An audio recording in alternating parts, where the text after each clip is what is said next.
I'm Dr. Nancy O'Reilly. I'm a psychologist. I am the founder and CEO of Women Connect for Good Foundation, which is basically a foundation, and the mission is women supporting other women's efforts, passions, and missions, which I'm very, very pleased and excited about. And today I'm talking to leading women in different areas of business and industry and on their careers, and I'm so excited that you're here. Thank you. Thank you for being here. I'm glad to be here. I'm Dr. Elise Crain, Ozark native, lived away several years, came back home, have not regretted that a moment. I was a really lucky person because I have one brother who's a twin. And so I grew up, our folks treated us totally equally. And I was in college before I knew that women were treated differently than men. And so I think subconsciously what I did is say, that's not a barrier, that's an opportunity. Yeah. And that I was reared that if I worked hard, I would be rewarded, and I did, and I have, and I've had lots of interesting adventures that most women don't have. Well, let's just talk about your story then. How did you get to be who you are sitting in this chair today? Well, I had some wonderful mentors. Ann Drummond, which I'm sure you know. Oh, yes, absolutely. And lots of men mentors, including, of course, my dad. So I've just had opportunities. I went to work as a secretary at an engineering firm, and we used carbon paper to do lab reports, and I wasn't a very good typist. And so they made me the bookkeeper, and you have to see my handwriting, made me the bookkeeper and hired somebody to type. So they liked having me around. And the fellow who was the principal there said, if you will go back and finish college, we will pay half of your tuition because anything you learn will make you a better employee. Wow.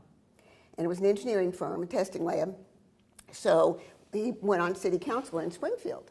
And he said, okay, you want to be on the airport board, the utilities board, or planning and zoning? You have a responsibility to this community that provides you a living.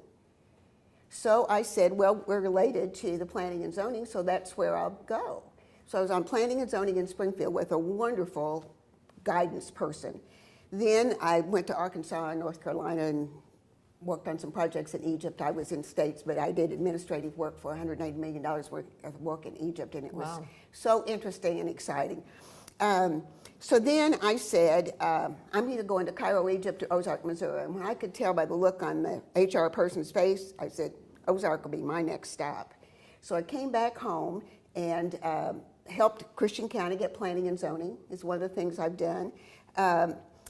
Went to work for a construction company that remembered me when I worked here before and hired me anyway. And we had a big, challenging project with lots of, I think, 21 attorneys and 26 parties to the lawsuit, or the other way around. So these two brothers didn't want to be involved. They said, we built the job, it looks fine. They're just complaining because they want to keep our retainage. So I represented that company in all the meetings and the depositions and was a part of that. And so I learned how dependent we in construction are on each other, very much as women are dependent on each other. Absolutely. And most of the time, unless there were a court reporter there, I was the only woman. But by having this twin brother, I grew up with lots of boy friends.